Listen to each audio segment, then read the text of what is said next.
Dil xərçənginə vəfat edən, arzusunda olduğu Qəzəlxanı görməyən böyük sənətkarımız Şahmar Ələkbərovdan sizə danışacağım. Ay sağ ol. Qaqanı sən ki qaqa. Eşq olsun qaqanı. Şahmar Ələkbərov Gəncədə anadan olub. Atası Zülfüqar kişi Cəbrayıldan, anası İzolət xanım isə Tiflisdəndir. 9 yaşı olanda Şahmar ailəsi ilə birlikdə Gəncədən Bakıya köçür. Hələ 3-cü kursda ikən Azərbaycan Dövlət Akademik Milli Dram Teatrında işə götürülür.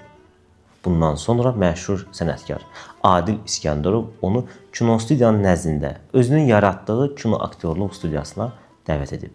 Həyat yoldaşı teatrşünas Kəmalə xanımla elə teatrda tanış olublar. Kəmalə xanım Şahmarın iştirak etdiyi bütün tamaşalara baxırmış.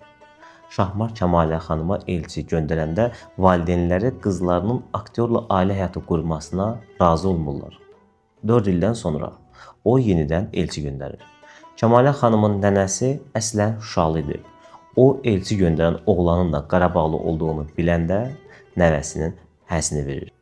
Bu evlilikdən onların əkiz qız övladları dünyaya gəlir. Tanıyanların dediyinə görə çox ailəcanlı olub. Əkiz qızlarını həddindən çox sevib.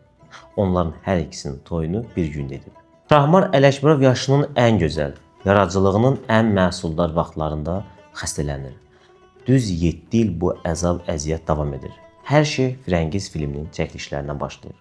Daha doğrusu, aktyor filmin çəkilişlərindən əvvəl stomatoloqa gedir. Burada onun dili zədələnir.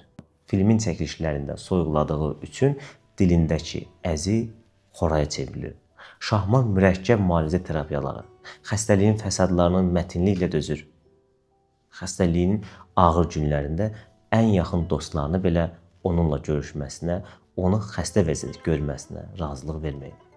1992-ci ilin qışında onu Hamburqa apardılar. Orada ona heç nə deyilməsə də ailəsinə bu xəstəlik qarşısında tibbin nə qədər gücsüz olduğu bildirilir. Ailə üzvləri Şahmarı yenidən Bakıya xəstəxanaya yerləşdirirlər ki, əlacısız olduqlarını başa düşməsin. Kinoda da daha çox müsbət rollar ifa edib. Yeganə mənfi rolu Atları Yəhərləyin filmindəki İbrahim roludur.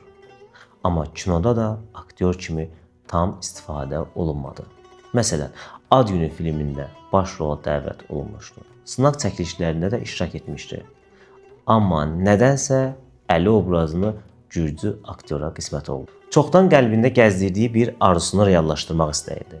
Bu məşhur Qəzəlxan Əliağa Vahidin ekran obrazını yaratmaq idi.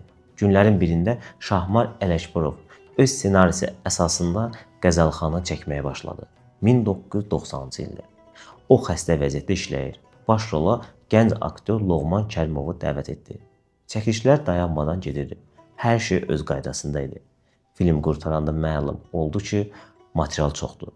Şahmar Ələkbərov filmi 2 hissəyə çəkməyə qərar alır. 1991-ci ildə isə film ekranlara çıxır. Əfsuslar olsun ki, Şahmar Ələkbərov filmin ekran taleyini görə bilmədi. Uzun sürət əzab-əziyyətdən sonra görkəmli kino xadimi, xalq artisti 12 avqust 1992-ci ildə 48 yaşında dil xərçəngindən vəfat etdi.